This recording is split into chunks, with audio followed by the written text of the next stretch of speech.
Hi friends, మనం last క్లాస్లో shells, sub shells, orbital గురించి తెలుసుకున్నాం కదా. ఇంకా దాని నుంచి ఇంకా ఎలాంటి క్వశ్చన్స్ అడగచ్చు అనే పాసిబిలిటీ గురించి చూద్దాం. ఆల్రెడీ మీకు చెప్పున్నాను, ఎస్ సబ్ షెల్లో ఓన్లీ 1 ఆర్బిటాల్ ఉంటుంది, పి సబ్ షెల్లో 3 ఆర్బిటాల్స్ ఉంటాయి, డి సబ్ షెల్లో 5 ఆర్బిటాల్స్ ఉంటాయి, ఎఫ్ సబ్ షెల్లో 7 ఆర్బిటాల్స్ ఉంటాయి.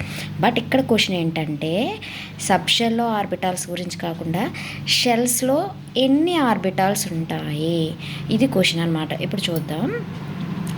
ఫస్ట్ షెల్లో మనకి ఓన్లీ ఎస్ అనే సబ్ షెల్ ఉంటుంది, అది 1sగా ఉండడం జరుగుతుంది.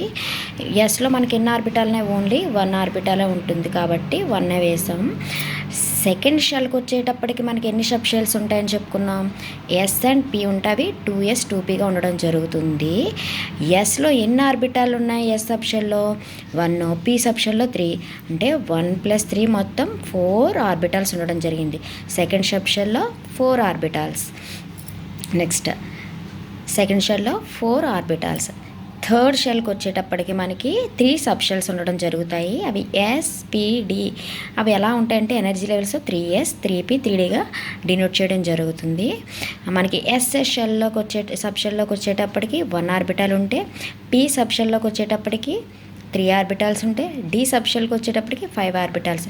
టోటల్గా 9 ఆర్బిటాల్స్ ఉంటాయి థర్డ్ షెల్లో. ఫోర్త్ షెల్లో మనకి ఎస్పిడిఎఫ్ సబ్ షెల్స్ ఉండడం జరుగుతుంది. దీన్ని 4s 4p 4d 4fగా ఉంటాయి. ఎందుకంటే ఎనర్జీ లెవెల్తో మనకి సబ్ షెల్ ఇంక్లూడ్ అయ్యి రాస్తేనే అది ఆ షెల్కి సంబంధించిందై ఉంటుంది.